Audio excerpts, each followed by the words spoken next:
North America. North America. One of the interesting things about white historiography, this Eurocentric historiography, it hones in always on the things that separate us. They separate us from ourselves. They separate us from our ancestors, from our history, from our families. They divide us up into little fragments. And they never tell you about the unities in struggle that took place in history. And so my historiography hones in just on this point, because the logic of the situation is that if people were oppressed, like the Native Americans were and the African ancestors were, obviously they resisted the oppression.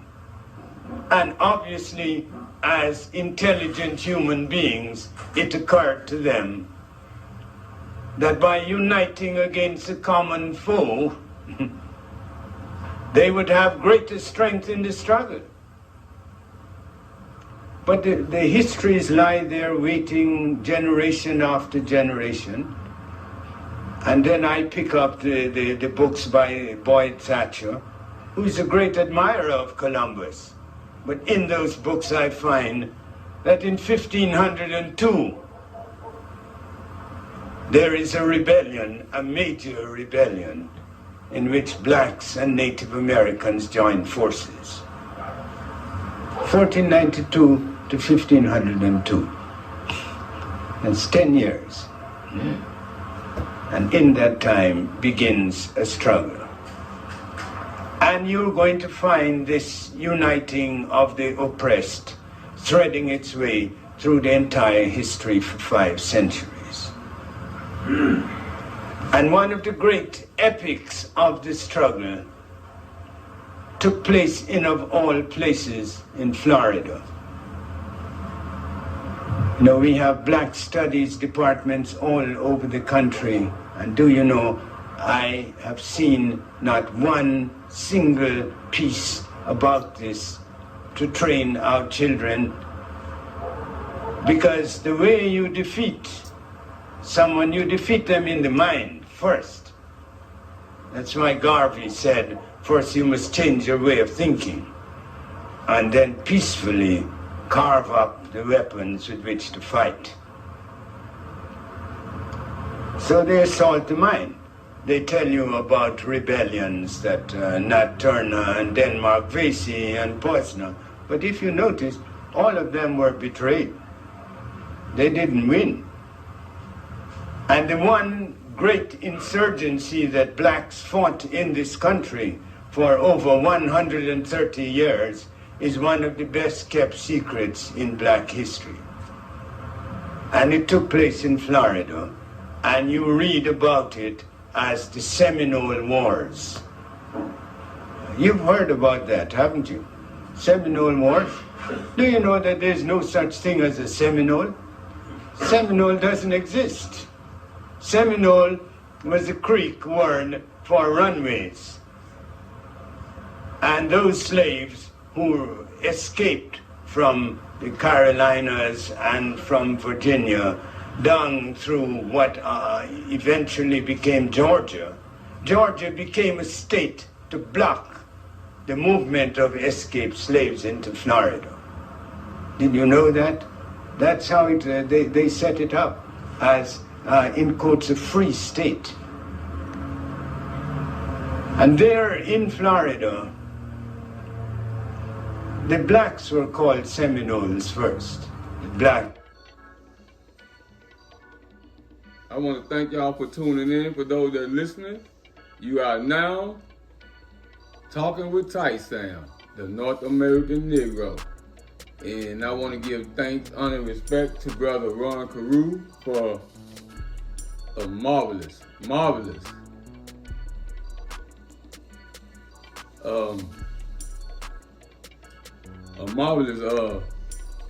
video that we just saw of Ron Carew. But he said some interesting things, and we're going to get to it in a minute. And you can see on the screen what I got on the screen. We're going to have to deal with this word Negro.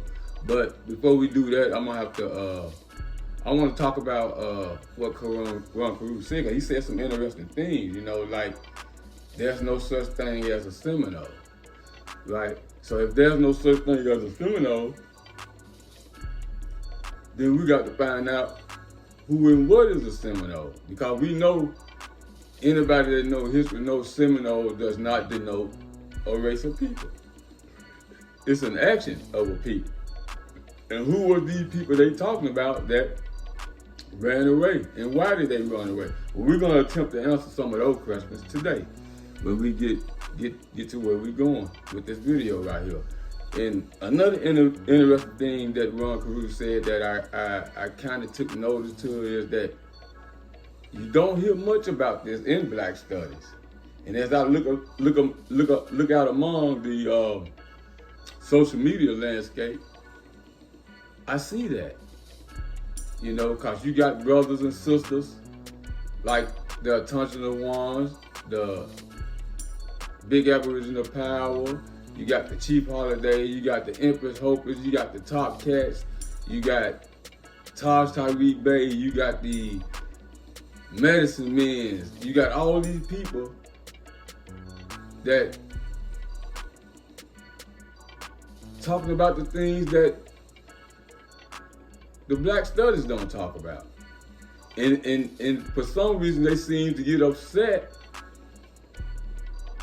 and frustrated when we say that all of us didn't come from Africa and that a lot of us are indigenous people here in America. And we're gonna try to set the record straight on that, and I'm gonna do my part with the research and get into it. But before we do that, we got to stop the wordplay, right? Because this word right here, Negro,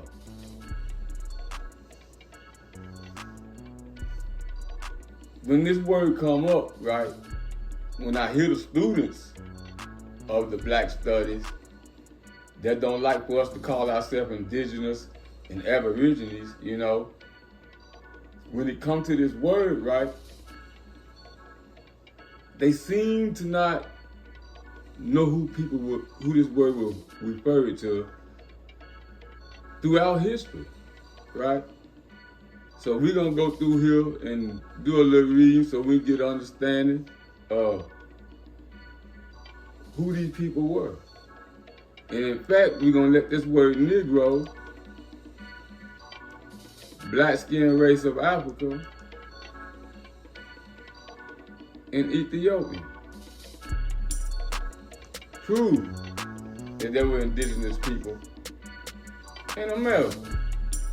Because we know who the Negro are, we know who they call the Negro, we also know who they call people of African descent, right? So it won't be no confusion who we talking about, right? And we, as so-called Black Americans, gonna have to understand that this word, African descent, is a misnomer to hide the people who we know today as the Seminoles, right? And Brother Ron Carew also said that the word Seminole was applied to the blacks first. And I tend to agree with him on that. When you look throughout history, it was originally applied to blacks. Later on, applied to the Native American, right? So I'm not gonna leave Brother Ron Carew hanging on a limb by himself with that. I'm gonna show y'all another black guy that's saying the same thing that Ron Carew saying, that the term Seminole was originally applied to the so-called Negro. So the question we're gonna have to ask is, why did they all of a sudden change it and give it to the Native American? Is it that they tried to hide the history of the people that they are calling African descent? Let's get into it, right? Negro, a noun from the 1550s. Members of a black-skinned race of Africa, from the Spanish or Portuguese Negro. Black, from Latin negrum. Black, dark, sable. Figuratively, gloomy, unlucky, bad, wicked, according to Devon, a word of unknown etymology. According to Watkins, perhaps from neti, whatever it is, you figure it out. Night, the Latin word also was applied to the black peoples. Let me highlight that for you. Black people of Africa. But the usual terms were Ethiopian or Fur. Now here's what's interesting about that Ethiopian map, right? That Ethiopian word, because when you look on certain old maps, you see the way that the Europeans came in at one point, it was called the Ethiopian Ocean or the Ethiopian Sea. But we're going to get to that another time. I might pull that up if I have time to show you a map of that, right? As an adjective from 1590, used with a capital N, became generally early 20th century in reference to U.S. citizens of African descent. The word that we gonna prove that we was already here. How this word gonna be attached to the indigenous people here. And I'm gonna show you. But because of its perceived association with white imposed attitudes and roles, the word was ousted late 1960s. In this sense by black, right?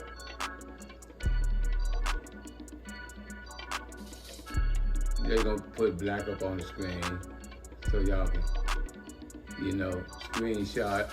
get a screenshot of it. You can come back and read it later, okay? So now, we're gonna read this little box right here and we're gonna stop. Right here with Booker T. Washington. We're gonna start right here with Booker T. Washington right here. Professor Booker T. Washington being politely interrogated as to whether Negroes ought to be called Negroes or members of the colored race. It was something we're gonna have to dig into in a minute when I pull this other article up in a minute. Has replied, members of the colored race have replied that it has long been his own practice to write and speak of members of his race as Negro, and when using the term Negro as a race designation to employ the capital N. Harper's Weekly, 1906. Right. Let me move around a little bit, cause I got a lot of stuff pulled up here now. I'm trying to get to it. Is it this one?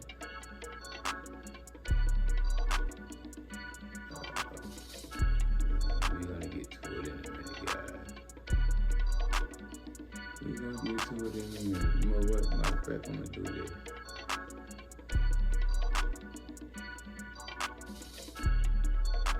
I'm gonna do this.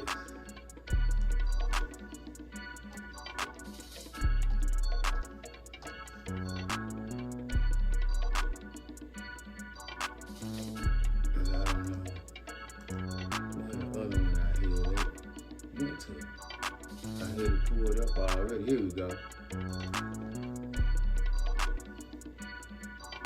We're gonna see, can we get to this right quick? Excuse me, computer tripping, but we're gonna get to it. We're gonna take our time. We got a little time tonight. Unless some of y'all watching the draft.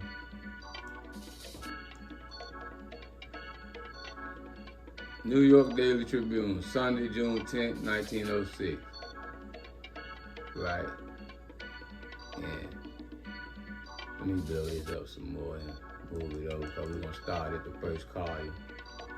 There's some crazy stuff was said in here that we can get it in the bigger.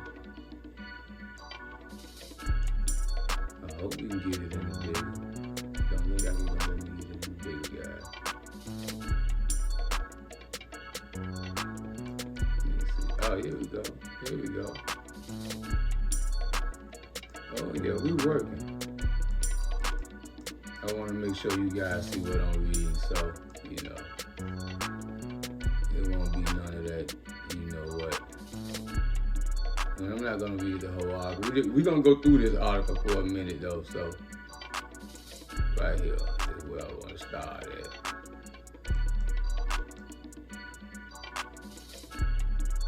This is where I want to start at, right here.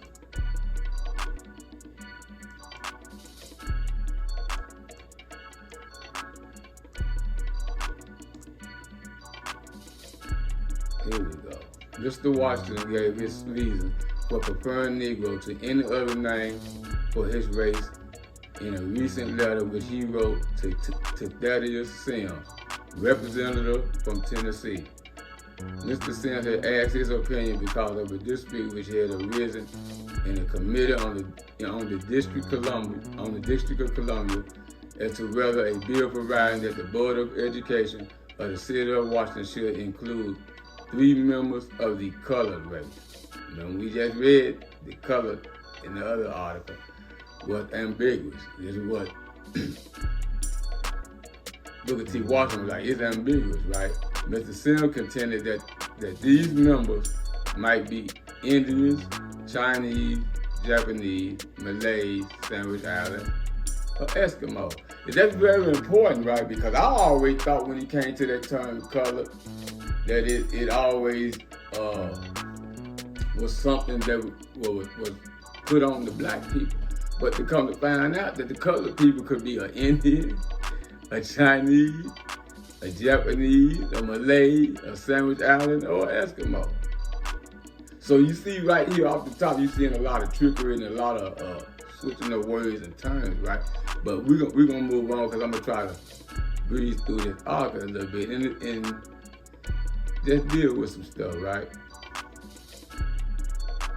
And I'm gonna read right here because it says some interesting things. I'm gonna read a couple of things from this article and I'm gonna move on to what we get into.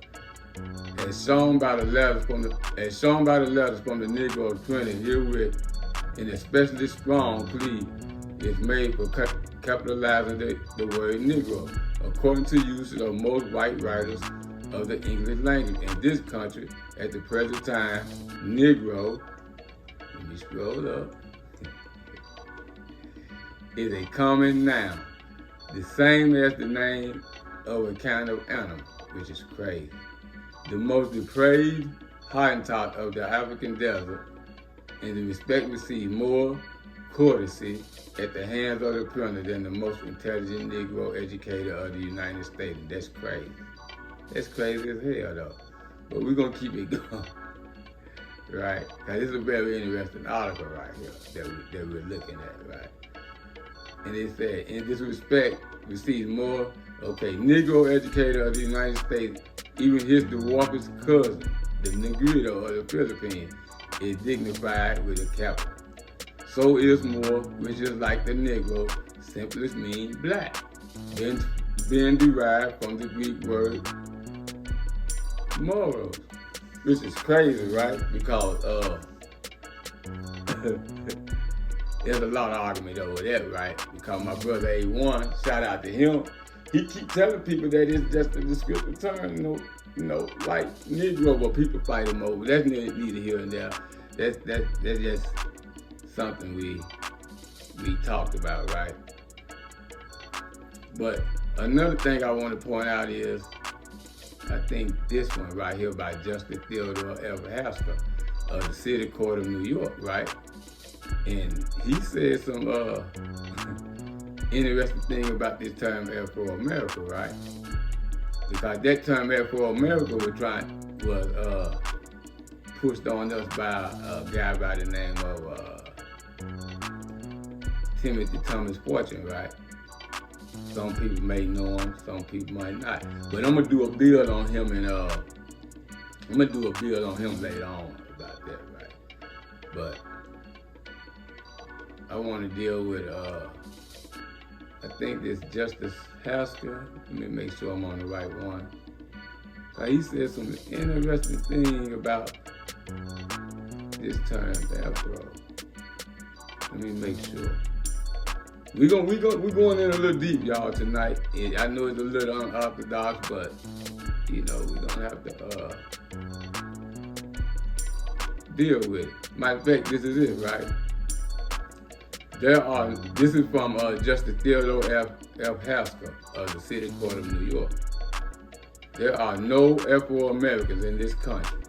The term is a misnomer or non-nomer, and that an attempted coining of such a word is a bit of a lingual arrogance, absolutely groundless, so far as good taste and good authority are conceived.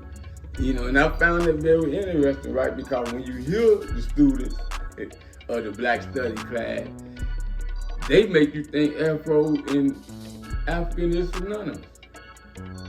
And we see here Justice Theodore telling us, no, man, this shit made up, And, but we're going to move on to the third column, right? Because this is where I really want to get at right here. Let me scroll over a little bit. Don't do that. To the third column. And we're going to deal with right here. Right there. I want to blow it up a little more because I really want y'all to see this. But that's bigger than gonna let me get it right. This is a black man talking, right? Cause I got certain African study people out there that always say, you gotta let the black people talk, man. Let the black people speak for themselves. So we gonna let this black theologian right here speak for himself, right? And this is the Reverend John W.E. Bourne, professor of historical theology, Gammon Theological Seminary, Atlanta, and editor of the Voice of the Negro. And this is what he said. When you do the research on what this guy is saying right here, you'll kind of understand it, right? And then you'll kind of understand why there's a lot of pushback on us in this African American term, right?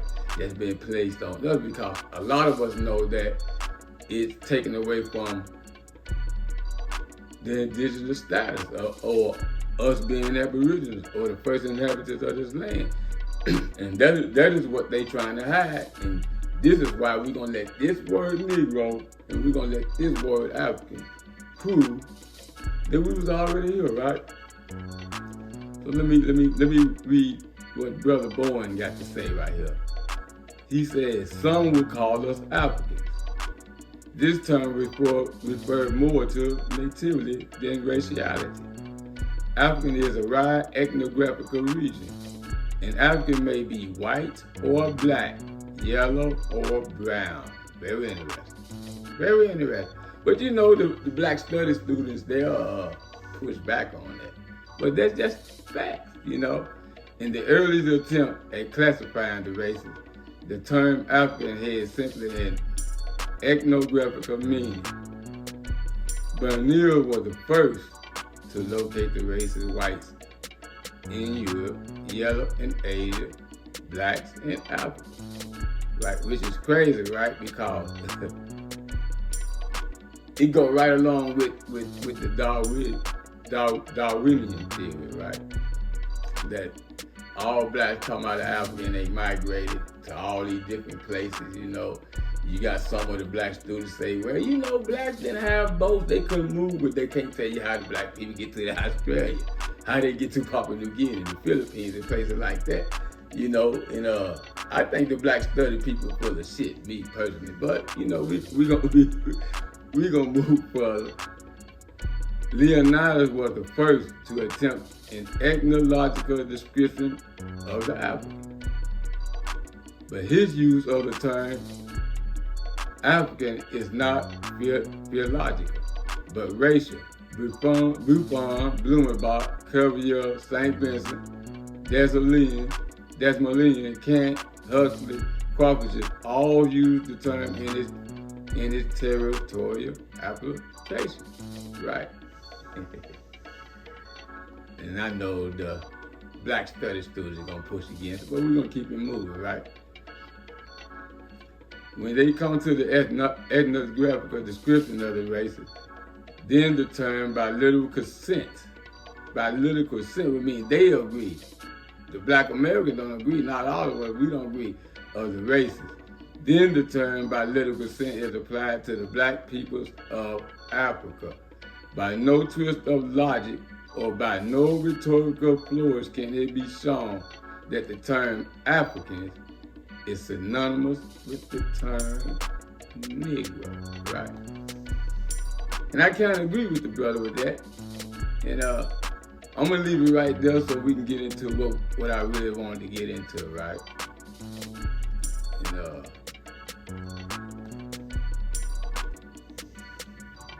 get a little bit, find out about these Seminoles, right? You know what, I'm gonna come back to the page. I'm gonna do this. Blow it up a little bit. And see what we can come up with here.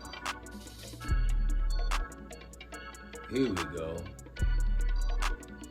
Woodward, reminiscences of the Creek or Muskogee Indians, contained in letters to friends in Georgia and Alabama by Thomas S. Woodward of Louisiana, formerly of Alabama, with appendix containing interesting matters relating to the general subject, right?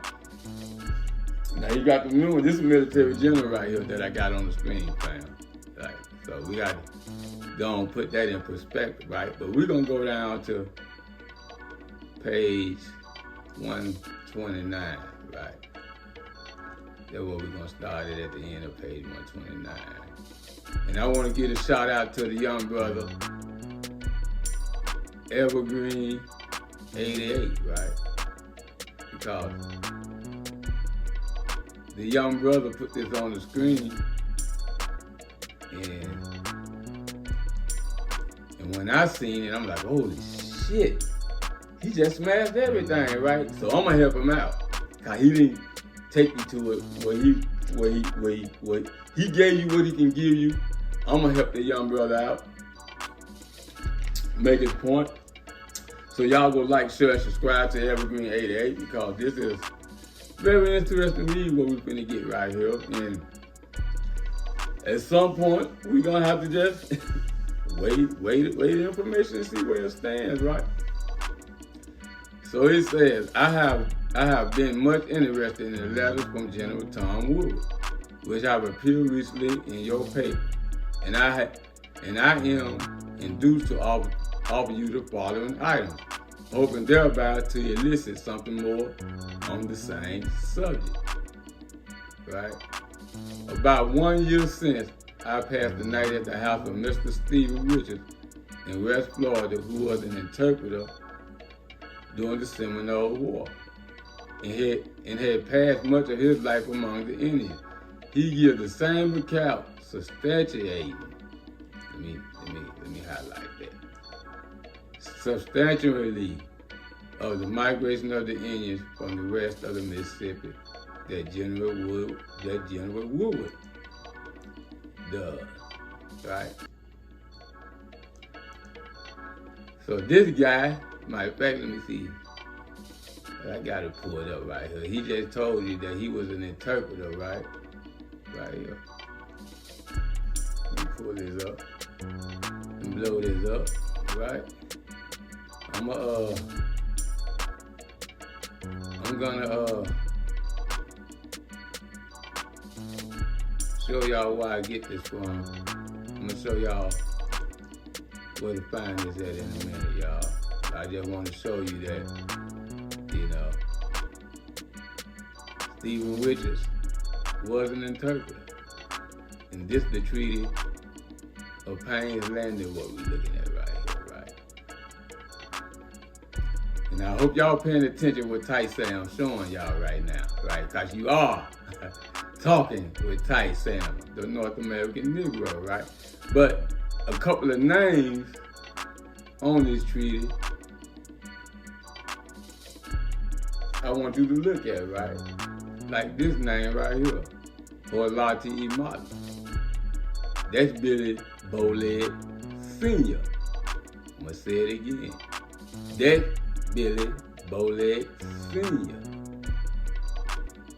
Jumper, we gonna find out who he say he is in a minute. Now this guy, Charlie Imata, we gonna get to him in a minute, right? Because we got to spray some stuff out around here. Also, Yaha Harjo right here. Right. Not Koharjo, but Yaha. I just want to point out a couple of names on here, right? Yaha Imata is different from Charlie Imata and Jabari. You're gonna learn not to pull this picture up again. Trying to confuse him, Jabari, student of the Black Study, with him. No more whitewash pictures going on around here. We're gonna stop that today, right? But you also see Cujo and Abraham, right? Keep that in mind, right? Let me pull up something else here. Let me go this right here. We organically doing this, family, so we gonna take our time and walk through this thing. I supposed to did this video some time back, but I finally got time today.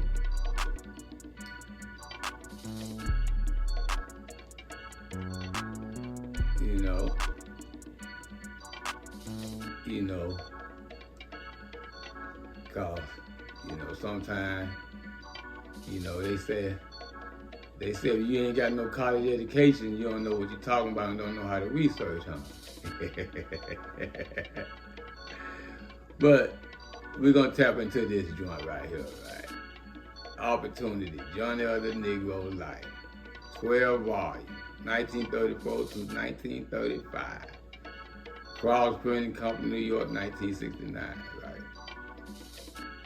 So I'm gonna scroll down, because I told you, we're gonna stay on point.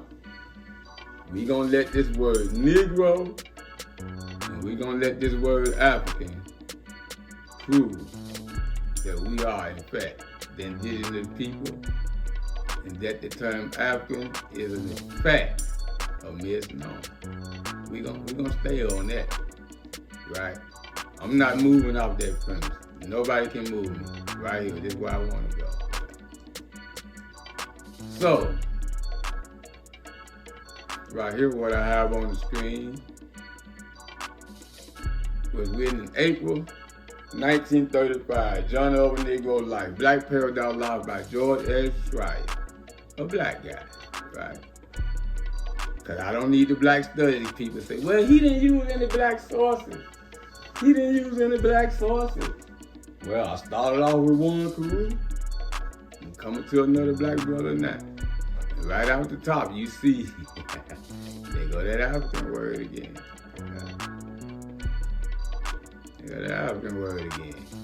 But that ain't what we dealing with right now. We dealing with this right here, right? I started the video with Brother Ron Carew, right? And he told you there's no such thing as what people call Seminole. And he also told you that Seminole was applied to the blacks first, right? And we're here to stand on that. We're here to stand on that today, fam. So we're gonna see what Brother Shia got to Ashuya, or however you want to pronounce it. We're gonna see what he got to say about this, right? The Creek name Istisimolis, or Runaway, later corrupted to Seminole. That's what we talking about, Seminole. Was first applied to these fugitive blacks, right? staying on course, right? Everybody following, and I hope y'all doing all right. Cause, you know, it's just a Thursday evening, draft going on. I'm not gonna watch it. I catch it on Sports Center later, but I felt it was more important, you know, to come see what the Black Studies guys gonna do when they see this shit. The Spanish called them maroons, right? She said the Spanish called them maroons. Decades. Let me highlight that. I gotta highlight that.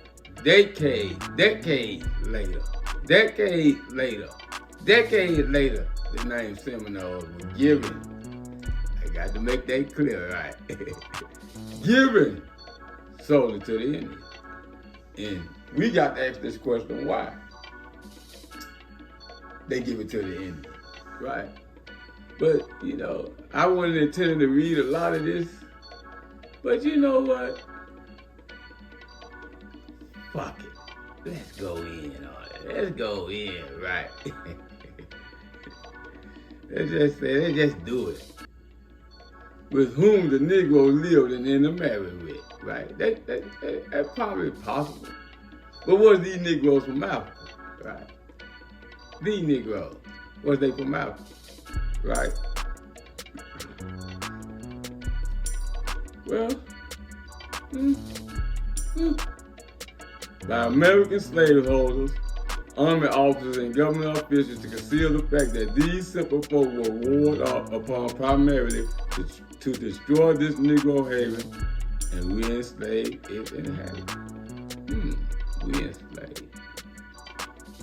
Was they enslaved before they were re-enslaved? But we're gonna deal with that, right? We're gonna deal with that. Matter of fact, no, we're not. We're gonna, you know what? Yeah, let's just read it just a little more. I really don't, because I really want to get right here, right? Because I just showed y'all. Matter of fact, yeah, we're gonna start right here. Because we done already cleared that up, that the Seminole would apply to the blacks first, and we good, right? But right here, I just want to put this right here for YK, the so-called truth, right? Because we had a conversation one night on his YouTube channel, and you know, instead of dealing with the information, they want to, oh, he an alcoholic, he sound drunk, you know.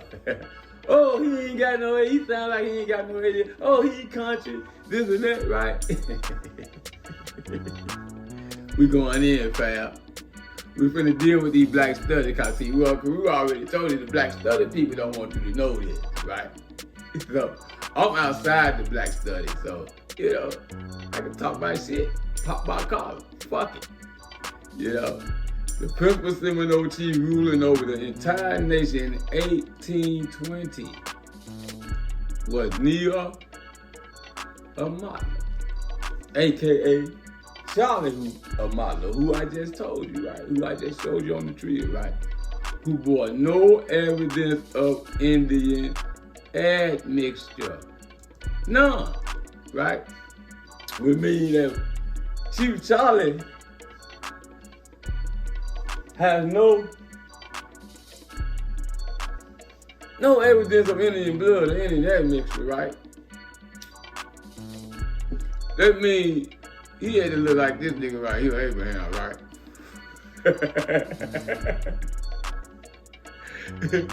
you know, he had to look like Abraham, right? He had to look like Louis Pacheco, right? Full blood nigga, right? See, he had to look like Abraham, right? If a man does not have any admixture in him, especially the Native American, he got to look like Abraham. It ain't no way around it, right? Because I hear a lot of talk, you know, we all mixed up and, you know, and it don't look like Chief Charlie's mother was mixed like that, fam. He a full-blood nigga. Not only he's a full-blood nigga, right? He's the chief of the whole nation in 1820. My question is, why the black studies people don't tell you that, right? But we gonna dig into that because we gonna let Chief speak for himself about that Indian blood, right? Well, let me see, can I find it right quick? Let me pull it up. Why I got you at, Chief? I got you over here somewhere, Chief. That ain't you. Is that you right there, Chief? Let's see if that's Chief. That is Chief. That is Chief Charlie right there. Let me pull Chief Charlie on the screen right here. This motherfucker right here with no admixture in his blood, right? Like the Black Power niggas try to tell you, you know. The only way you are Indian if you got Indian blood. Nah, that ain't what Chief Charlie. Chief Charlie ain't got no Indian blood. Here's a fact on that, right? But we gonna let Charlie talk for himself, right? This is what we gonna do. Oh Lord, I don't messed up and messed around. Don't worry. We gonna get back to Chief Charlie here in a minute, right? I'm doing too much clowning. I gotta calm down a little bit. I'm doing too much clowning. You know, that's just that country boy in me. Yeah, that country boy. When you got that country and you do stuff like this, sometimes they be messing around. But we gonna get to this Chief Charlie, the full-blooded American nigga, AKA Aborigine, right? The speakers of the nation are all dead. But I recollect some of their words when they had the meeting at Camp Moultrie. I was not there, but heard that we would be at peace and that we would have our country paid to us for 20 years. White people have told me that the treaty of Camp Moultrie were made by great men and not by, were made by great men. I'm missing the point, fam. Bear with me.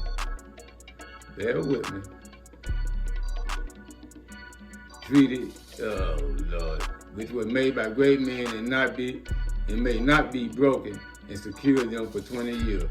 That 7 years after that treaty are still unexpired. I am, that's what he said, no half-breed. Right? So we got a black man telling us that Chief Charlie Martin ain't got no motherfucking Indian blood, fam. You got Charlie himself saying, hey man, yeah, I don't know what them niggas talking about. Nah, nigga, I ain't no half-breed. And do not lean on one side. Very interesting, right? Because nobody like to talk about Chief Charlie Martin, right? When it comes to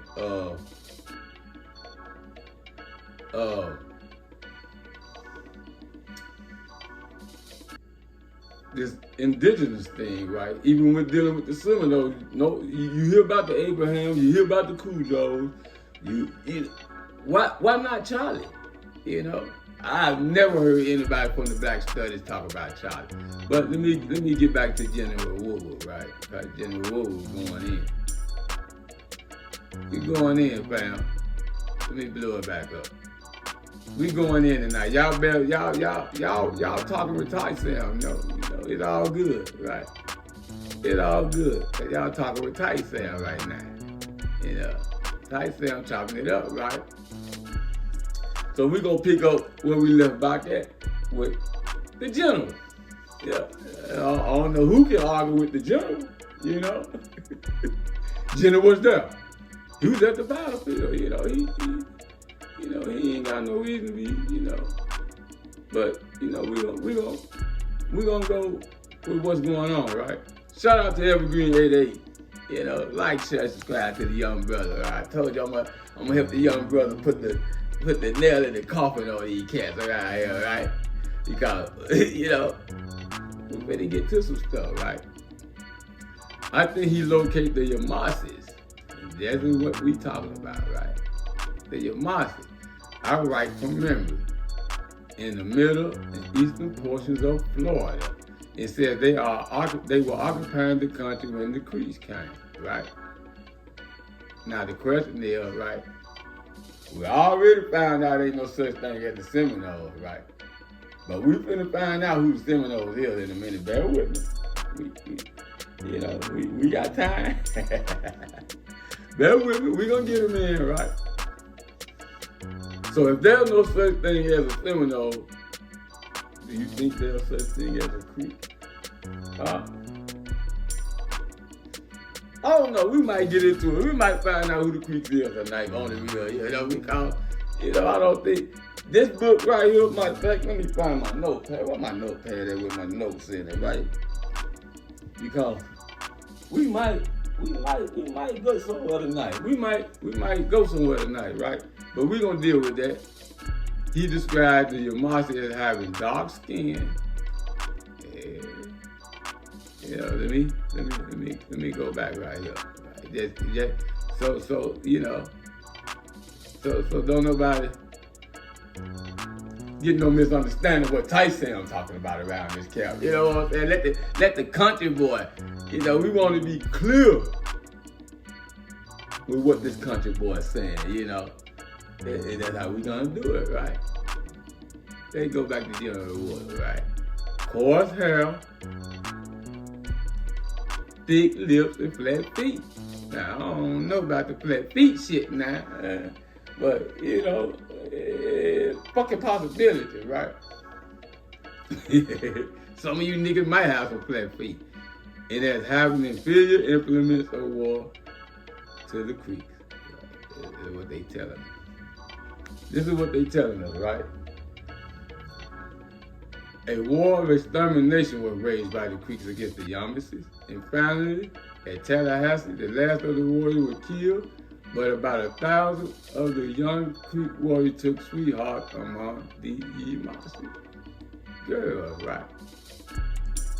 I want y'all pay attention to that, right? That they saying that the Creeks, who we don't know who they is yet, because we know what the fuck the Creek is. They don't know the people. Who are the people that live by the Creek? We gonna try to get to that, We may get to it today, we may not. Who knows? Tight Sam just rocking out. Y'all talking with Tight Sam, we just kicking. Dropping a little history, and see what the sources say, right? But keep that in mind that they saying that these Native Americans, Creeks, I guess, will kill the warriors and save the Yamassee girl, right? From there. Sound like, that story sounds good on the radio, but just so happen this ain't on the motherfucking radio, right? Now, we gonna keep it moving, right? According to a law among the Creeks, these were required to remain out of the nation a year for purification. Before the end of the year, the young warriors concluded to make wives. Keep that in mind, right? Keep that in mind. Wives for Creek girls and set up as a nation themselves, which they did, right? The Creek called these warriors Seminoles. Very interesting, right? Very interesting. Because the Creek, they called themselves Seminoles, right? We found out that the Creek is calling these niggas Seminoles, right?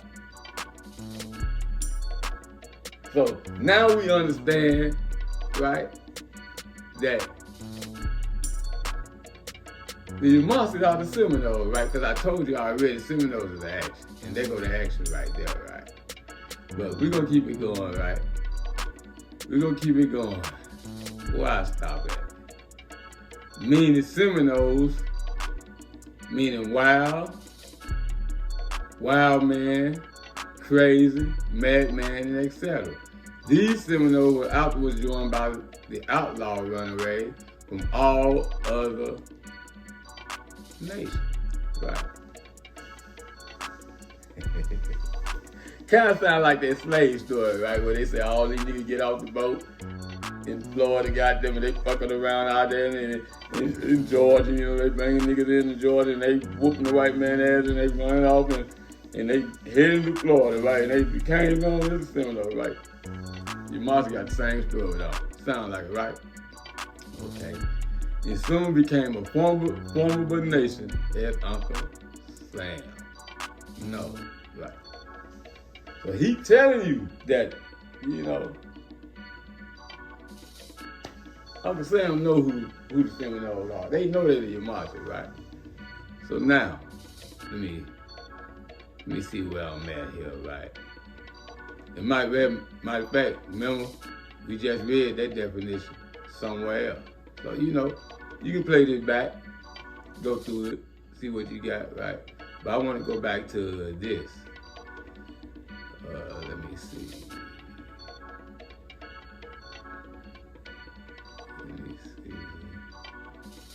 That's not it.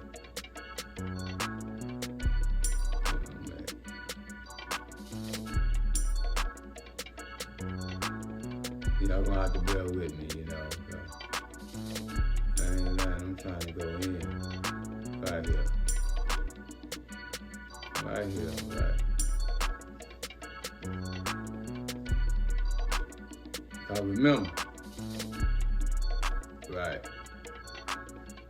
Keep in mind.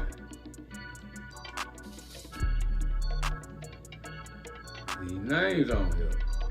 Right? These names over here. Jumper. You know, I told you remember Jumper. What alligator is? Alligator on here? We already talked about Charlie and Molly. We already found out he a nigga, right? But what I want to focus on is just pay attention to the name. We went over a couple of them already, right? Because one thing you're going to keep seeing all the time is this Yamassee being enslaved to the Seminoles. And we already know that the Seminoles are the black people, right? We already know that they switched the name from Seminole to the Native American. So now we're going to follow their story, because one thing you're going to find out, they're going to keep trying to tell you that the Yamassee was slaves to the Seminole, right? And we're going to kick that off with this right here. Let me see which one I want to deal with, right? No, matter of fact, I want to go right here. This is why I had this pulled up, right? No, not this one. I think it is this one. This is the one I had pulled up, right? Right here. This is what I wanted to show. Right here. And let's see where I want to start. With this one, right? Matter of fact, what page is it? 32. Let me show y'all what I'm reading from. Cause I don't need no of these black study niggas. Oh, he didn't show no sources. They good to say, oh, he don't show no sources. Nigga, I got military generals on that. I got Indian agents on that, right? So I don't want to hear no crime. Nothing. Notices of Florida in the campaign by M.M. Cohen, an officer of the left wing. You know what I'm saying? You know what I'm saying? Y'all talking with Tyson, you know. We just talking a little history right here, trying to make sense of some sense. You know what I mean? You know, let me go back to where I was at. We just trying to make sense of some sense, right?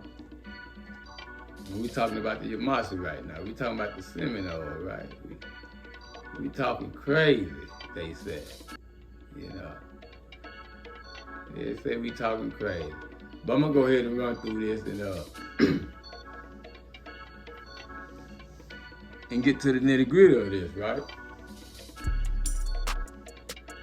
Cause now we know that we got these niggas attached to treaties, right? Cause the African study niggas will tell you, oh, you know, they didn't sign treaties with our people, they signed treaties with the Native American, but you know, we got the black Yamassees on deck, right? We got the Yamassees on deck, right? We're gonna keep them on deck with these treaties, right? We're gonna keep them on deck, right? Let's see where I want to start at.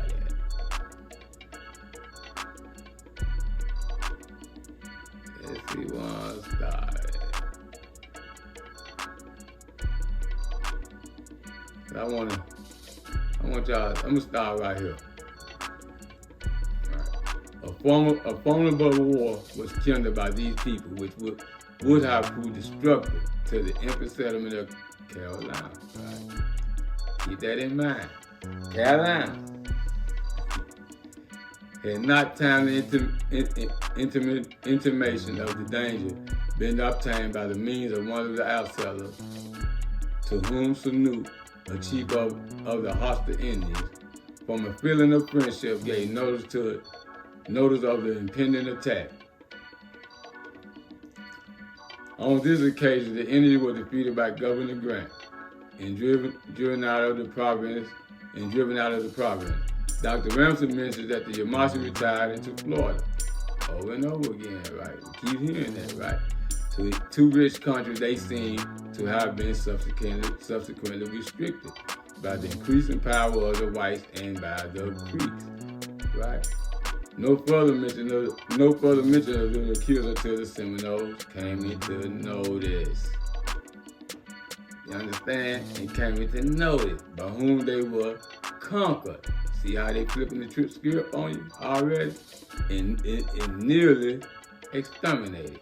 In 1721, the manner mentioned by Bertrand, when in the year 1715, the Yamassee were driven within the limits of Florida, they became slaves to the Seminole, right? And that was the general just said, right?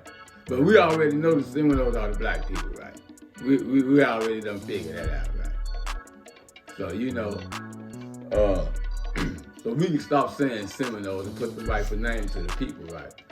Now we know that the people are called the Yamassee.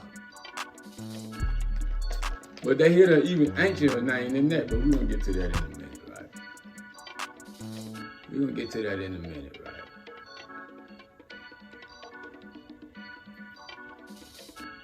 Let me see. Another account states that the Yamassee left St. Augustine in a body in 1722, or rather were expelled by the Spaniards, right? Now, this is what we do know, right? We do know the Spaniards was in Georgia and also Florida, right? But we talking, you know, you talking with Tyson, we talking with Tyson, right? Who essayed in vain to compel them to labor with what regarded as degrading drudgeries by the warriors of the Yamassee, right? These Yamassee were remarkably black people. We keep saying this word black all the time. Black people. Black people. The Yamassee were remarkably black people, right? Oh, Lord, I'm messed up again. But we're going to get back to it. Trust me. We're going to get back to it. Because this is very interesting right here. Very, very, very, very interesting.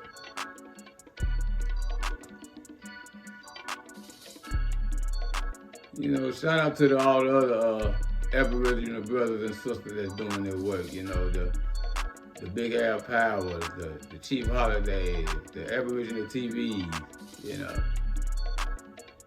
Shout out to the Geechee God, you know. People from that area I know that I be messing around with on social media, right? You know what I'm saying? They out here putting in their work. You know, but they're like always, here come the black studies people who don't never want to talk about it, interfering and talking crazy. You know, asking for the sources. They on the screen now, nigga. Now what? What you gonna do now, nigga? They on the screen. What you gonna say, nigga? They on the screen now. Right. The Yamassee were remarkably black people in the Oklawaha tribe, who are of a deeper shade than the Seminoles. Now we know already that the Seminoles are black people. All right. We know that they applied this term to the Native Americans. Right. Okay, let's rock with that. These niggas dog as fuck. You know, they ain't the same color as the mother niggas, right? Are descendants of these conquered race, right? Let me go back over. The Yamassee were remarkably black people in the Oklawaha tribe who are of a deeper shade than the Seminole, are descendants of the conquered race, right? These black people, right? are descendants of these people who they claim is a conquered race, right? That's what they say. I didn't say it. Right? Because now, the chief of the Oklahoma Yahahajo, who I just told y'all, I just showed y'all on that treaty, right? I just told y'all on that treaty, right? Just showed you him on that treaty, right? Now we know that Chief Yaha, who is on the treaty that I just showed you. Matter of fact, let's go back to it one more time. Let's just pull it up just for the hell of it. Let's just pull up Yaha. You know what I'm saying? Let's just pull up Yaha for the hell of it. You know what I'm saying? Let y'all see where Yaha is. I hope y'all see that hand right there. You see old Chief Yaha right there. That old Yamassee nigga right there. Dark-skinned nigga. You know, you just talking with Tyson, that's all, you know.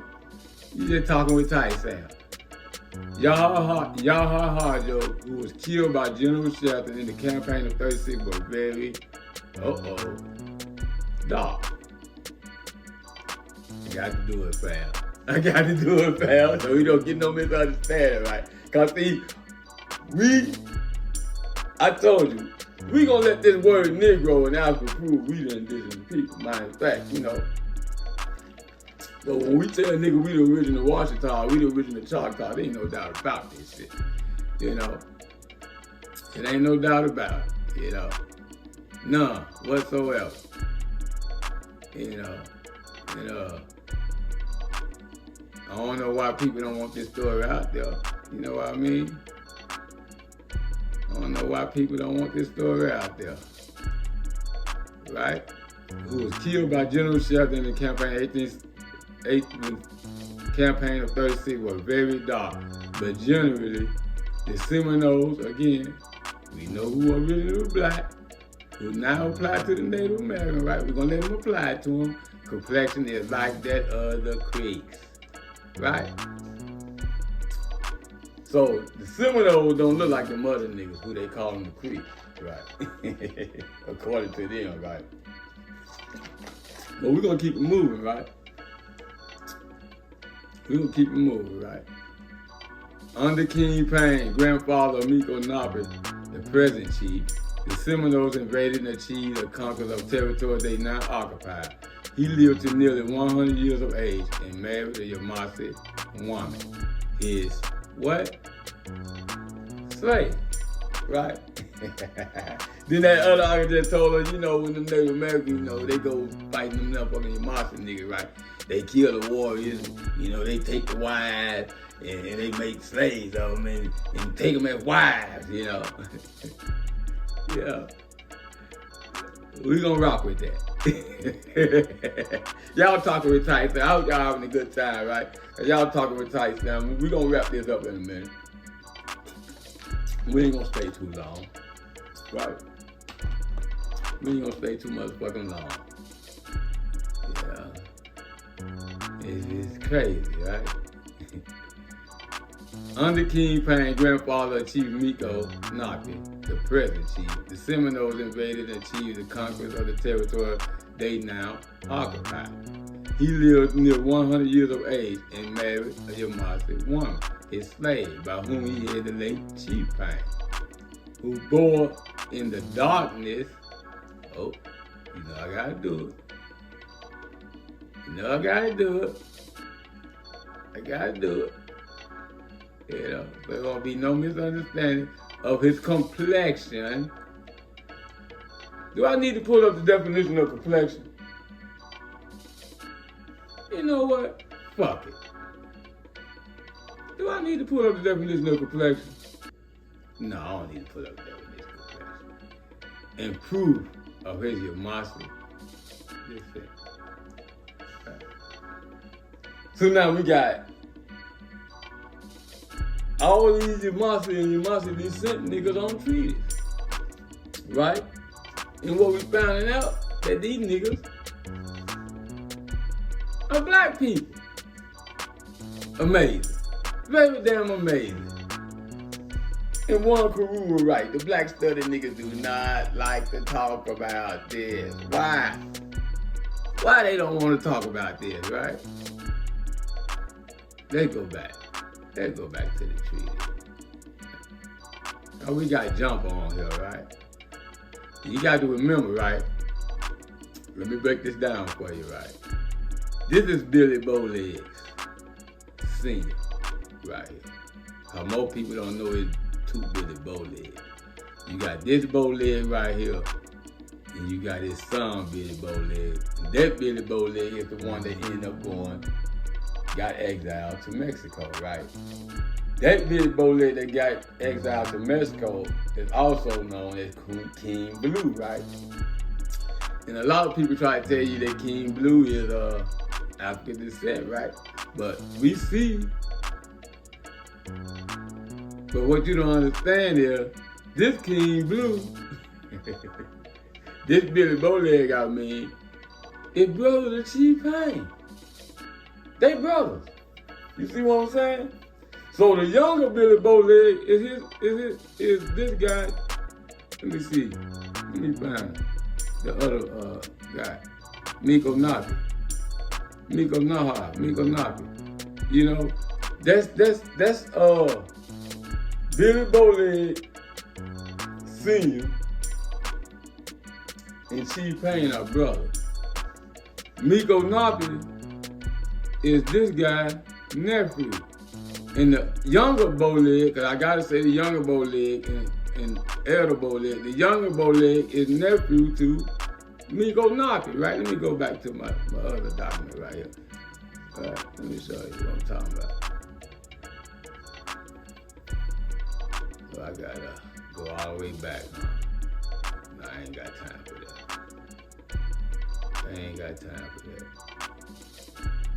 So we're gonna move on. I want to pull up this another article because I want y'all to see Jumper, right?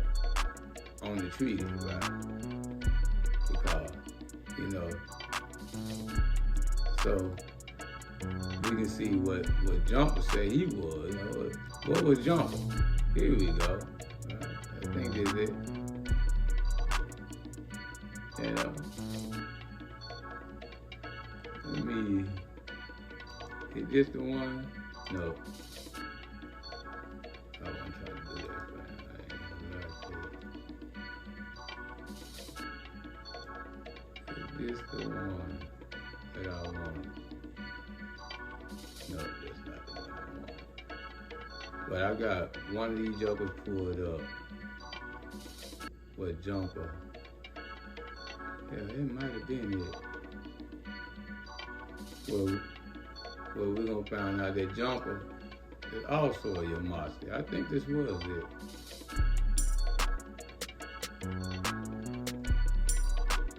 And we're gonna get ready to get out of here, right? I'm gonna pull up a couple more things and do I got my mouse? Let me see.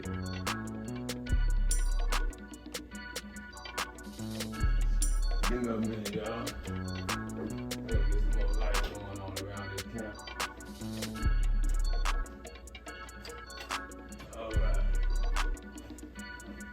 I think this might be what I'm looking for right here, though. No, I know that's not the one. Let me go here. All right, let me go here and pull this up. Not you.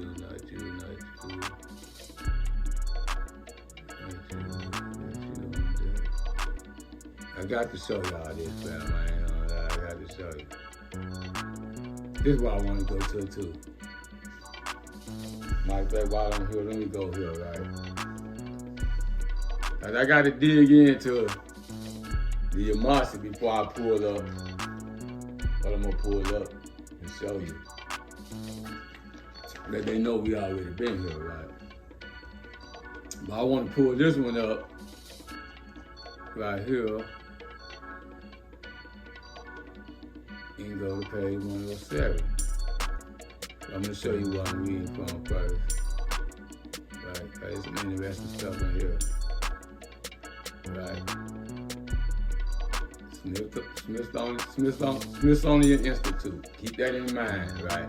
Is what we're looking at. Bureau of American Ethnology, bulletin number 73. Early history of the Creek Indians and their neighbors.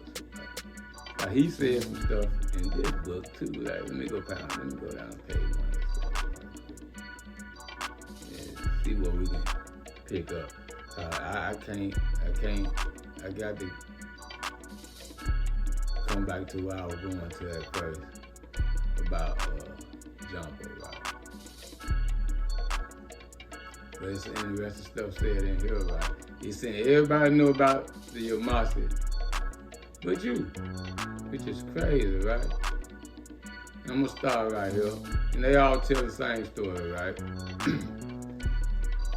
Meantime, however, they were being harassed continually by the Creek Indians over and over again, right?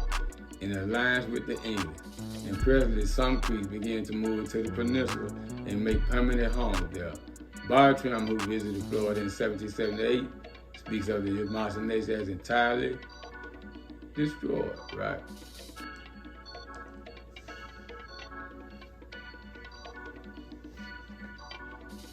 So we know they wasn't destroyed in 1778, right? Because we just saw them making treaties at the Treaty of Payne's Land. So where they get all this extinct stuff from, I don't know, right? But do what they said, right? But I don't believe it. You know, I don't believe it. I don't believe they were all destroyed. I think they all were just misclassified. And we proving that right now that they just misclassified. Right? And it's crazy, right? But we're going to keep it moving. Bartram, who visited Florida in 1778, speaks of the Yamassee Nation as entirely destroyed as a distinct body, and he thus describes the site on St. John River of what he terms the last decisive battle, right? We're going to read a little of this, right? Because this is going to help us understand, excuse me, this is going to help us understand how long we've been here, right? With this little passage right here we're about to read, right? And very interesting passage, right? In the morning I found I had taken up my lodging on the border of an ancient burying ground, containing sepulchres and tumuli of the Yamassee, who were here slain by the Creeks in the last decisive battle. The Creeks having driven them into the point between the doubling of the river, where few of them escaped the fear of the conquerors. These graves occupied the whole grove, consisting of 2 or 3 acres of ground. They were nearly 30 of these cemeteries of the dead, nearly in equal size and form, being oblong, 20 feet in length, 10 or 12 feet in width, 3 or 4 feet high, not overgrown with orange trees, live oaks, lower magnolias, red bays, and other trees and shrubs, composing dark and solemn shade, right? Which is crazy, right? Because he also goes on to say, he saw the Yamassee again, right? He saw the Yamassee again, the black people, right? Living among the Seminole. But from other data, it is evident that free bands, in whole or in part, Yamassee still existed. One of these will be mentioned later. Several writers on the Seminole state that the Oklahoma band was said to be descended from this tribe. And it appears probably since that band occupied the region in which most maps of the period immediately preceding the place the Seminole, the Yamassee, right? According to some writers, their complexions were somewhat darker. Gotta do it, fam. Gotta do it. Gotta do it, fam. You know, gotta do it. Then the other Seminole, the noted leader, Jumper, is said by some to have been Yamassee descent, right?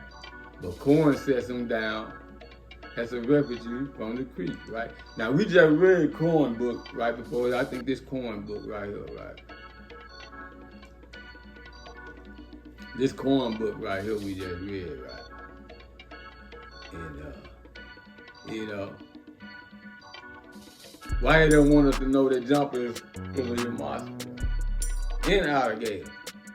That's why I was trying to find my other joint and pull it up for y'all. I don't got time to research all that, but I can. Let me do this. Cause I really want y'all to see this. And we're gonna get out of here. I'm gonna pull up a couple more things. Just caught my attention, right? When it comes to the Yamassee. You know, there's always some crazy stuff with the Yamassee. Let me see.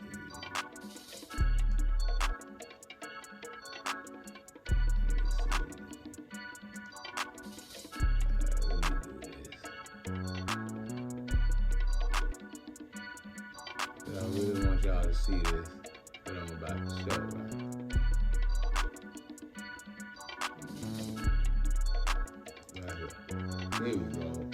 Here we go. I really want y'all to see this about what they say about jumping in here, right? Let me show y'all what I'm reading from. You know, I don't need nobody saying I ain't got no goddamn sources around here. You know, that was the black study that they favorite. Y'all don't have any sources. You know, the Aboriginal races of North America, you know. I'm talking about the Yamassee right now, right? But we're gonna scroll down to page, I think it's 468.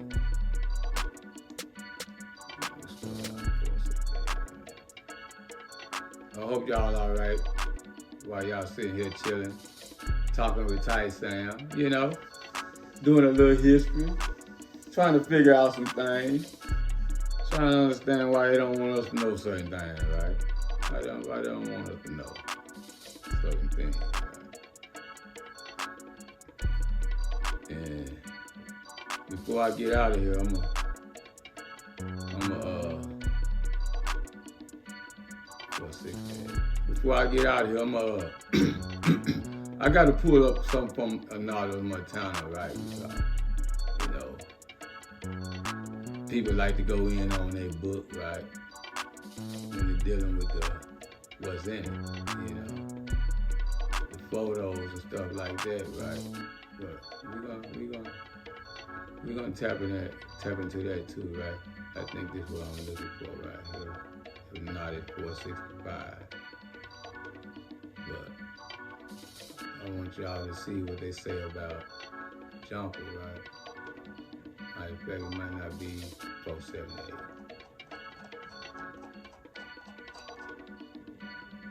Bear with me, y'all. We rocking and rolling, right?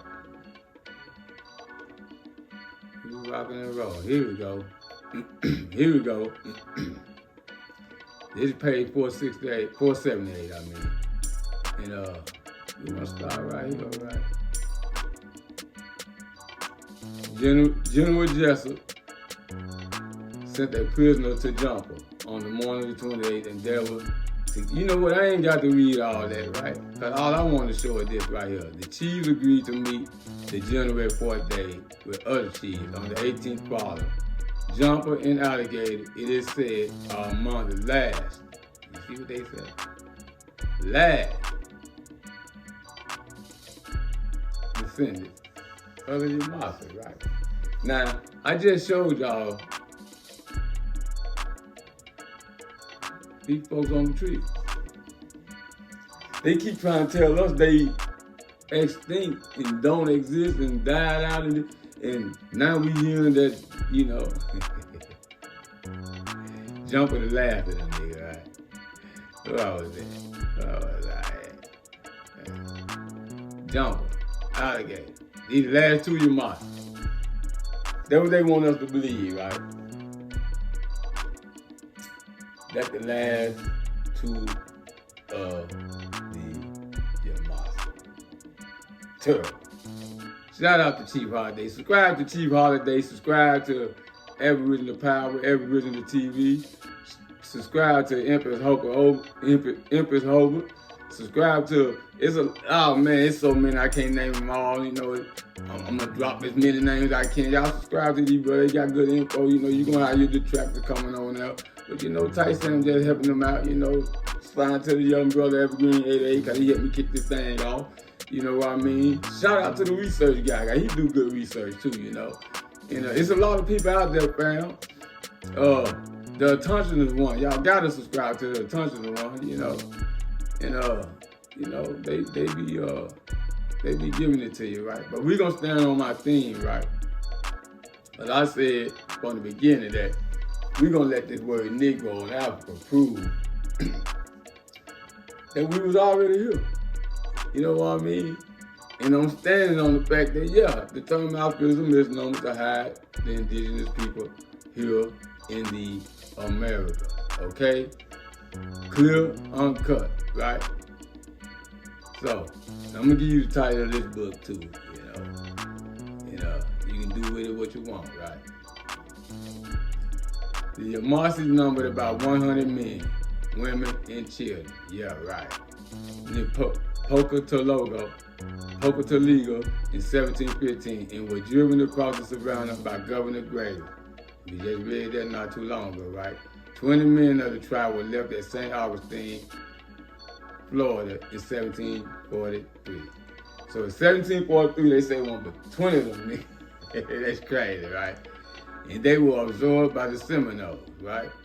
The Yamassee or Yamassee were one of the small number of isolated tribes of dark, let me highlight it, dark complexion. I gotta do it. Yeah, I gotta do it. I gotta do it. I'm sorry, but I gotta do it, right? Dark complexion, found rarely scattered among the inhabitants of the North and South America, supposedly to have been immigrants from where? There go that misnomer, y'all. Africa, right? I wasn't gonna do it, but you know what? Fuck it. Fuck it. I wasn't even gonna get into that, right? Cause I'm gonna show you how that's a constant thing, right? Let me show you what they say about the black people, so-called.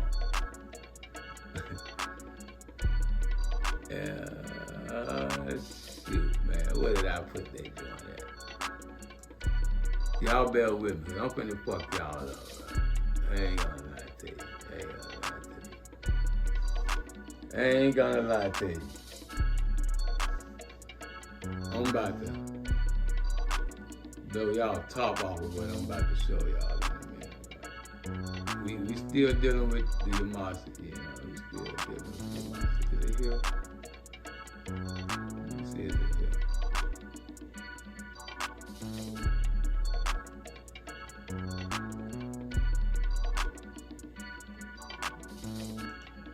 I got so much stuff up here, man. Well, I got to show y'all this. I might can, you know what, let me do this.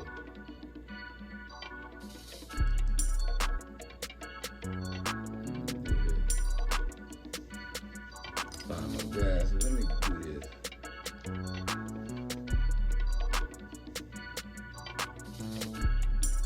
No, not that shit.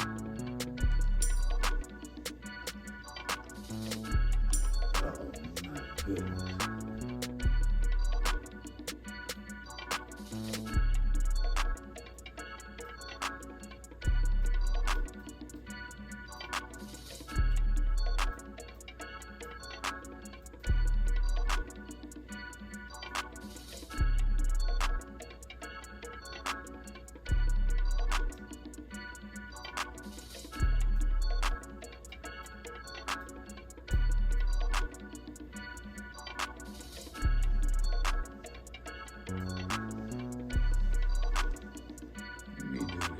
Let me see where they let me put. There we go.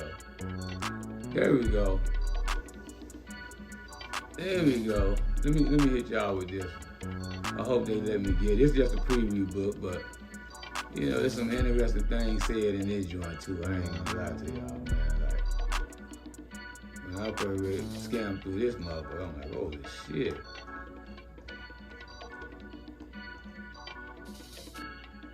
I ain't gonna go there for a bit.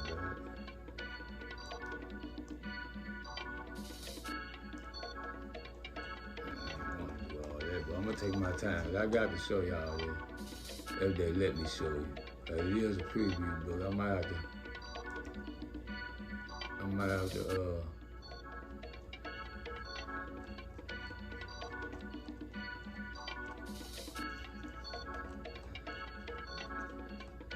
I'm thinking about buying this book though, cause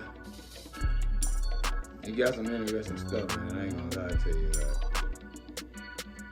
like, man. Mind blowing when I read it.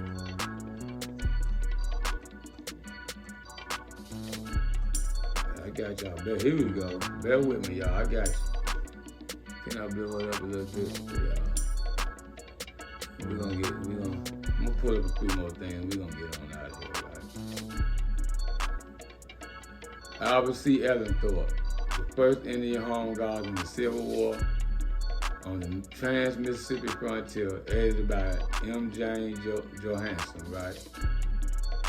It's just a preview book, but you know, it's about the works of the letters and notes that Albert Ellenthorpe left behind, right? And he said he had an interesting conversation on campfire one night. They might not let me get it here. Man, I really want to show y'all this shit, but I really don't want to take time.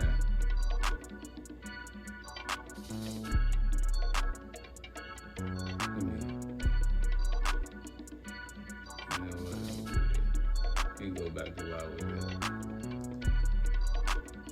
Y'all bear with me. I really want y'all to see this. What I'm about to pull up. I might can find it right down here somewhere.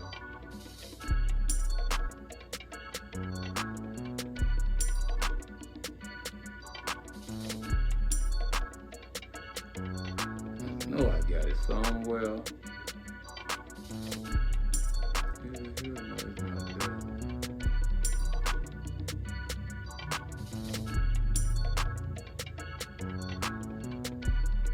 If not, I'll find it in, you know, because I'm going to edit this video anyway. So if not, I'll find it and I will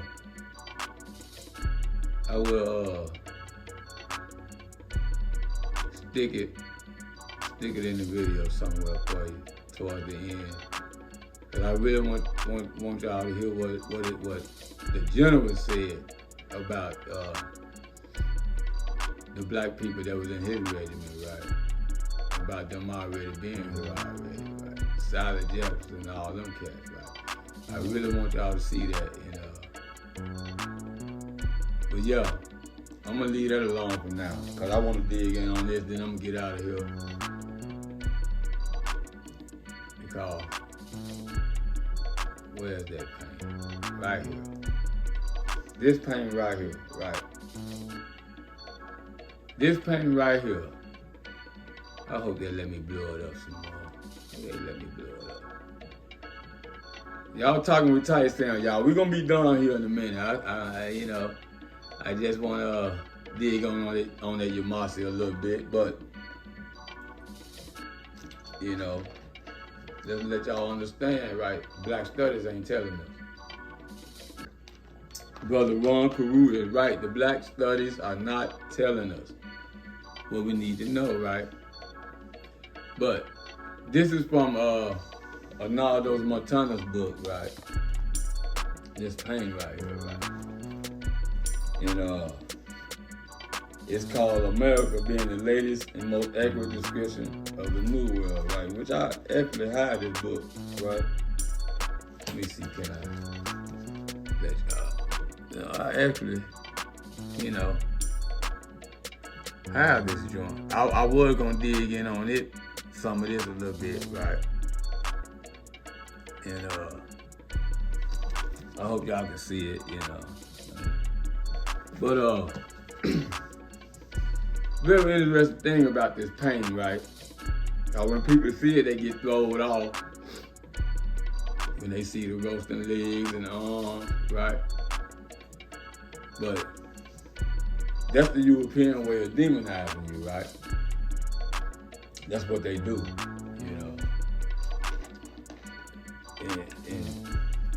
And what is crazy about the thing, right?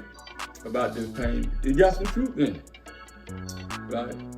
And we're gonna let archaeologists, we're gonna deal with archaeology too, let the archaeologists deal with it, and do what you want with it, right? You see these brothers back there in the hammocks, looking like them old, dark skin, big lip, flat foot negroes, that they said was signing them goddamn trees we just looked at not too long ago, right? But I also want you to remember this backpack right here.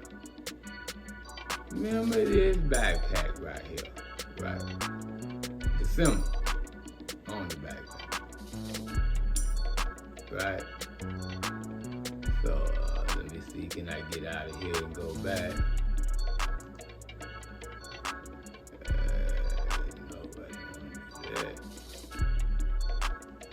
Now, this is what I want to do, right? I want to go to this paint, right?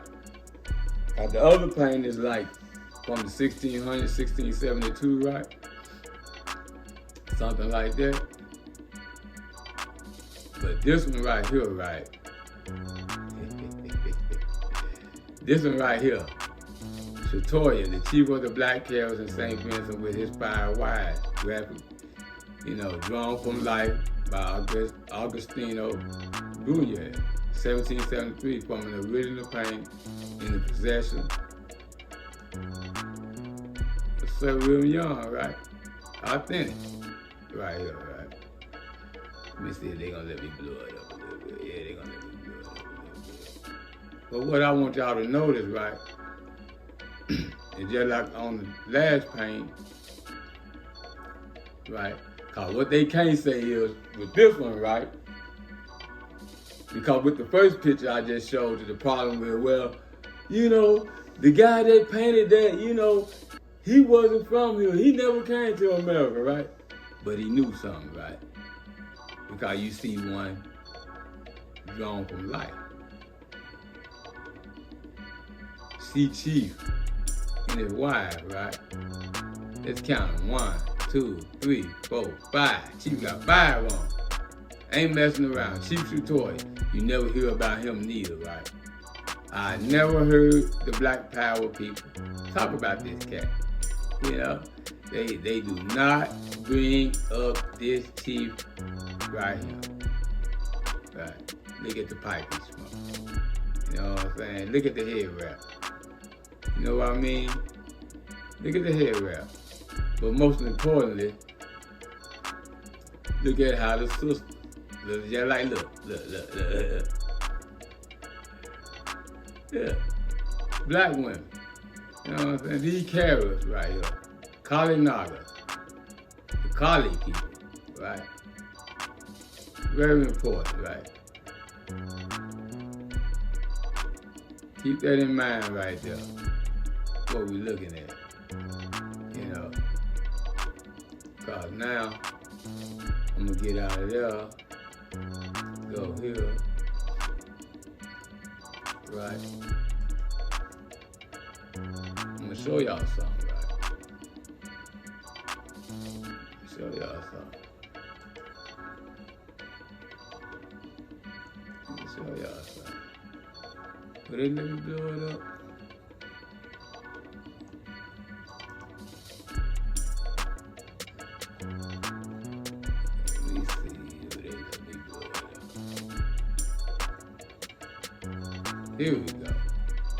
Here we go.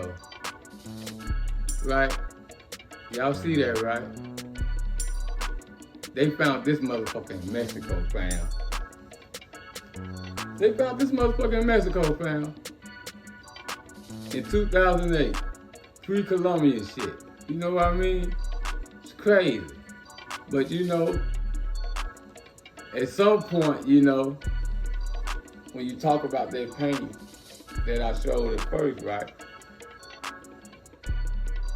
And then you look at the second painting from 100 years later by somebody you can't deny that was here, right?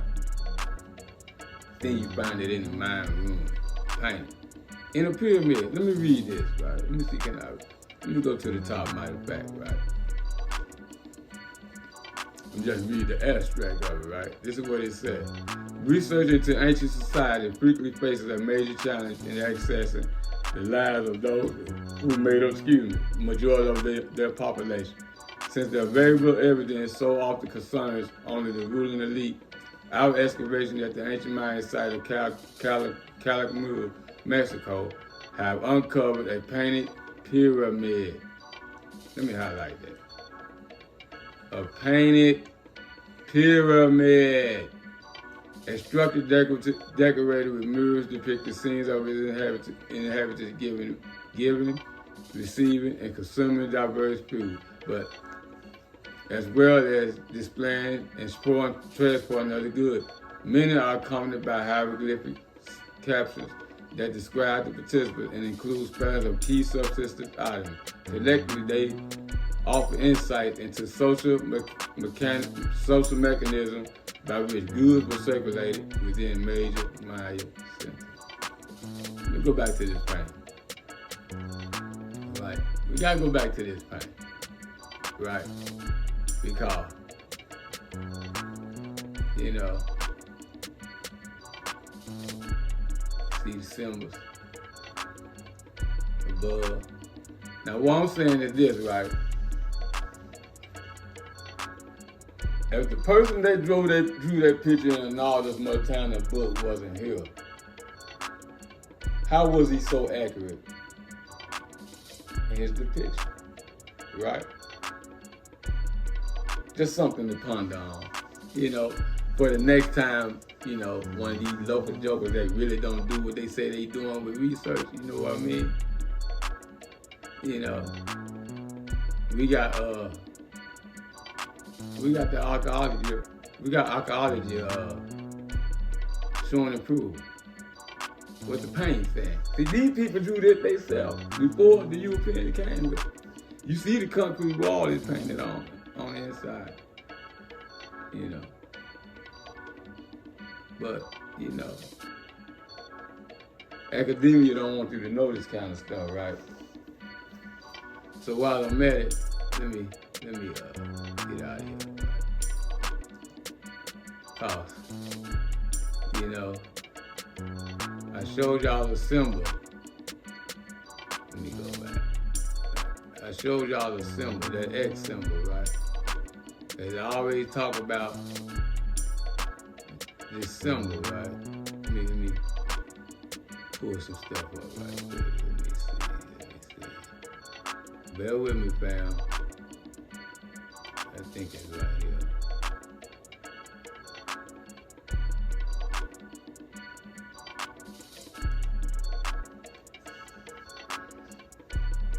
Oh yeah, this is it.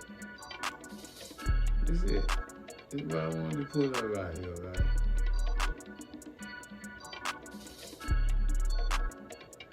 This is what I wanted to be. This is it. Let me blow it up. Right. I'm gonna go. I was tempted to bear with me, fam. Y'all got to bear with me, right? Cause I done got off course right now. But I told you we gonna stand on this Negro word, right? And I'm gonna show you how racist they are, right? When it comes to, you know, how we tell the truth about us, right? So, report on an additional collection of skeletal remains from Arkansas and Louisiana, made and presented to the National Museum in 1909 by Clarence B. Moore and by Dr. Alex Hertlicker, in charge of the Division of Physical Anthropology, United States National Museum, right? Very important, right? because they found this skull, and I'm gonna read it right to probably right here where it's that consideration at, right? But I'm gonna show you how racist they are. And since I'm on this point, I might well go ahead and go all the way in and, you know, throw some shade on academia and the black study negroes, right? Now, they don't never want to talk about this, right? Shout out to Brother Ron Karuk, right? Y'all talking with Tight Sam. I hope y'all enjoyed the presentation. And you know, we're gonna do it again. I think the next bill I'm gonna deal with my hometown of Arkansas, you know. We're gonna have to deal with that and the history of that, right? Since now we know we was already here. So let me read this scientific journal right here. But I also want to show you this artifact too that they found in Louisiana, Arkansas, one of these places, right? It said the material to which this report applies consists of 58 craniums and numerous of bones from the same as well as from other skeletons. In all other 91 lots, 37 of which are from Arkansas and 54 from Louisiana. Those from Arkansas came from a single burial place, while the bones from Louisiana were gathered from several different localities. Detail concerning these places, the modes of burial and the archaeology of the graves are given in the preceding memoir by Mr. Clarence B. Moore. Right. The locality in which the skeletons remain were found are shown on the accompanying sketch map, which gives also those from which came the skeleton material described by the writer in Mr. Moore's last year's report, and to which the frequent reference will be made in this paper, right? The skulls and bones show various states of preservation, but for the greater part, they are or more or less imperfect. None of the specimens mineralized or much devoid of animal matter, all with one exception, and plainly Indian. That's what he said, right? Pay attention, right? The exception, the Indian. The exception, a skull of a female about 50 years of age with moderate flat-head deformation is negroid. Hold on. Is negroid. This skull is all probability is that of a Negro Indian mixed blood and will not receive further attention, right? Very important, right? And I wasn't gonna do it, but since I'm here, but before I, fuck it, man. I didn't want to go there, right? Because he said some important stuff right here, right? And I'm gonna come back to that. Cause I really wanted to show y'all this artifact that I really do. So we'll come back to that later on. Right. Cause I really want y'all to see this.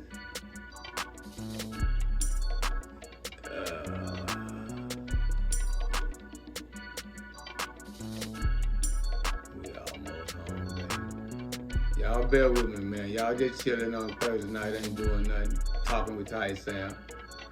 You know, and hit me up on my YouTube channel. This will be uploaded on my YouTube channel. Talking with Tight Sam. You spell Tight Sam with 2 I's, and Tight Sam, one word. You know, but cause once I seen this, I had to start asking the question. Hold up. Did they really come here with their Union Jack symbol, or did they steal it? Yeah, oh man. Did I go too far? No, here we go. Right here at it, right? Very important, right? This is drawing. This is a drawing of it, so you can really see it, right? But I want you to see that symbol, right? Same symbol that was on their fucking backpack, right? But that's the original one right here, right? You can see the same symbol right here. If y'all can see my mouth, right? Let me blow it up some more. I really want y'all to see this stuff. You can see the X symbol right there. That's a drawing of it right here. This the original. This the real one right here. But you can barely see that X symbol in the side of it, right? And this right here, right? But yeah, let me go to this, right? Because they use the word Negro, right? Because I told you I'm staying on team. I'm staying on terms with what I said. We're going to let that word Negro and African, nobody want to go to you neither. We're going to let that word Negro and African prove we was already here, right? And I got to go here, right? I got to. Let me type this in. We're going to get out of here with this, fam. We're going to get out of here with this. Right here. So I can show y'all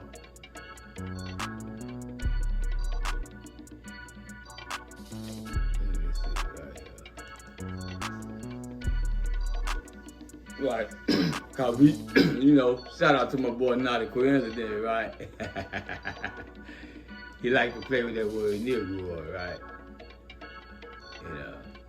Matter of fact, I went too far. Let me show y'all who this from, right? This is a German, right? A German wrote this book, not Tyson, but German, right? The Art of Terracotta Pottery in Pre-Columbian Central and South America by Alexander von Rutenau, right? Y'all might have heard of von Rutenau because he's attached to Van Sertima. Not Van Sertima, but who wrote the book They Came Before Columbus? Oh man, I got brain fog right now. The black study people call him pseudo. Was it Van Sertima? They wrote before Columbus? Yeah, Van Sertima. Yeah, the black study niggas. Let me blow this up.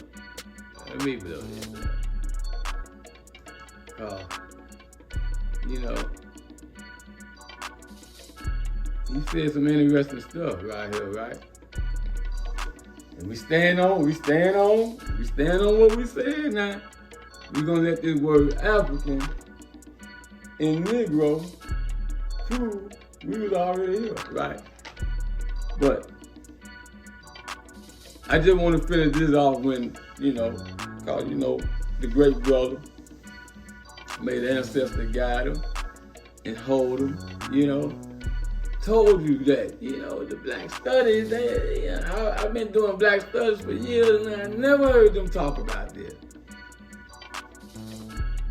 And one thing I noticed being, in this social media world is I always find the smart people always want you to deal with academia. Well, academia is the one who's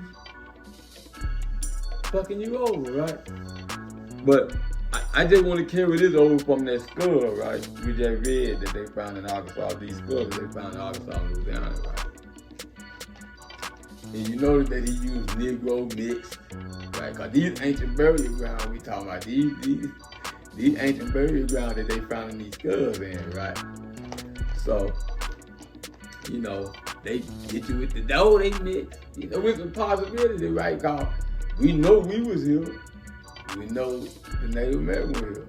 So we probably been mixed with them people for we don't know how long, It just don't start with this fake ass slave story shit. It's made up, And that's why I let the word African and Negro prove it, right? But this is what Rutenau said, right? In his book, his words, and I'm quoting him, right? Recently, my friend Dr. Edwin Palm, he is the director of Art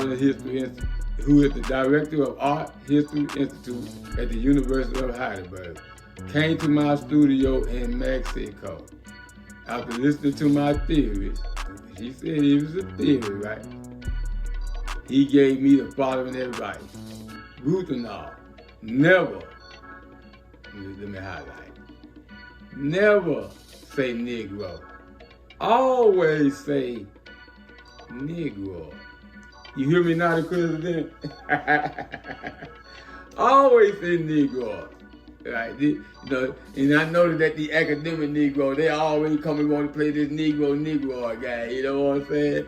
Luther and I spill the beans on. Y'all talking with tight sound, you know. We just going somewhere that a lot of people don't like to go, but I'm gonna take it out. Fuck it, you know. You know,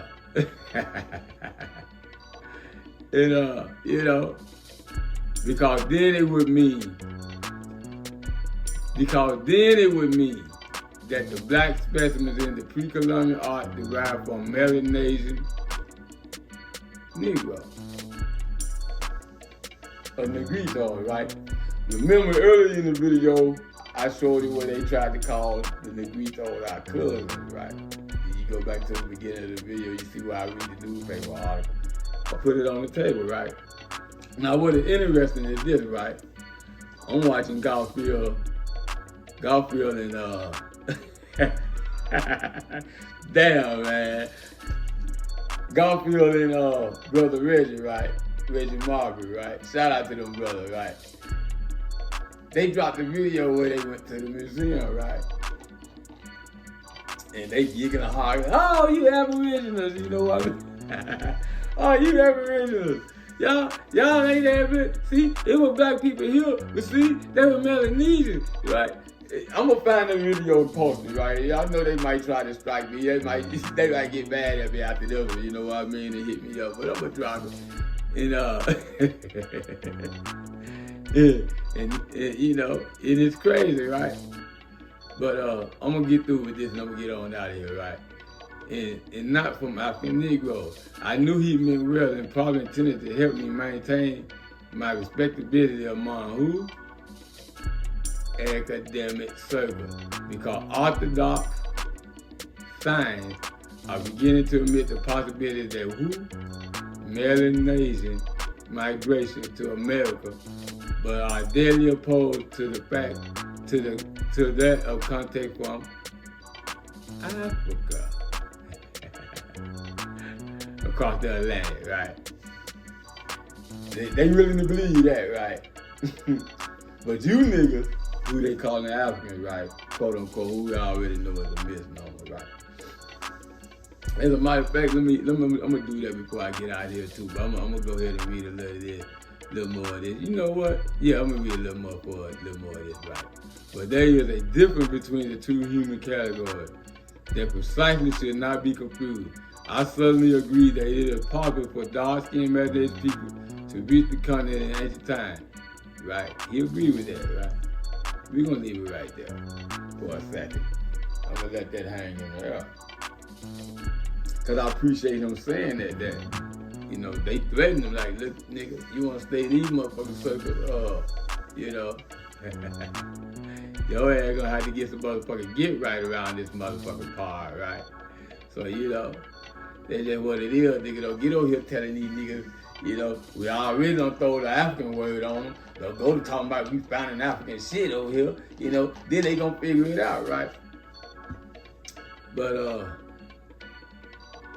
I'm gonna end it with this and I'm gonna get on out of here. And I thank y'all for tuning in tonight. We're talking with Tyson. We'll do it again. And some point in time on my YouTube channel, we'll be going live. You come in, you can come in and talk with Tyson, you know.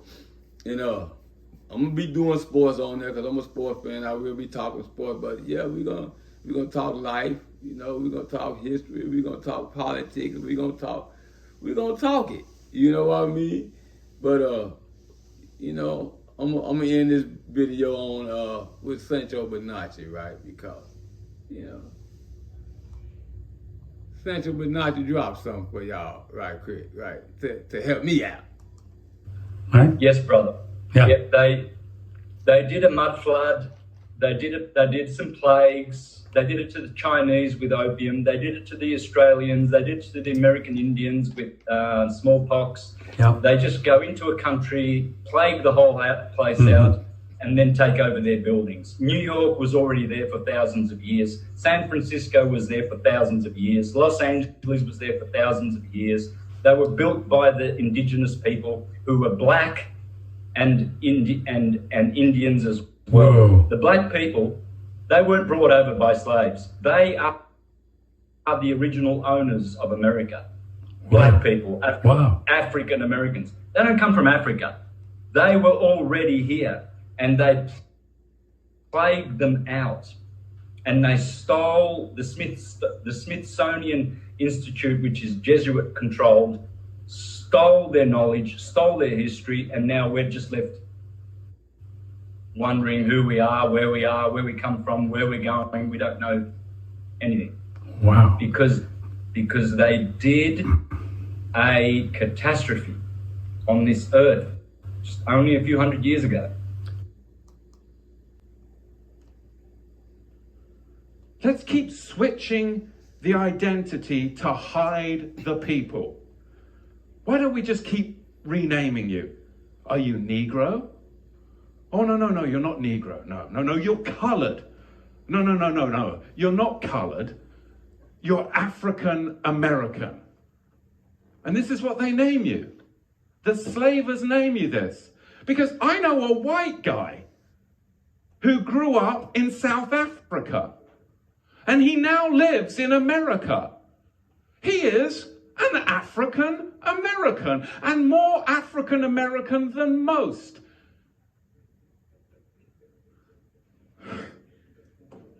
Do you see how African American is a misnomer? It's a misnomer. Don't check that box. We're the true Al-Moroccans, or Americans. The European colonists took over and started calling themselves Americans and started changing the history, saying that they brought us here. We were always here. Hashtag North American. Hashtag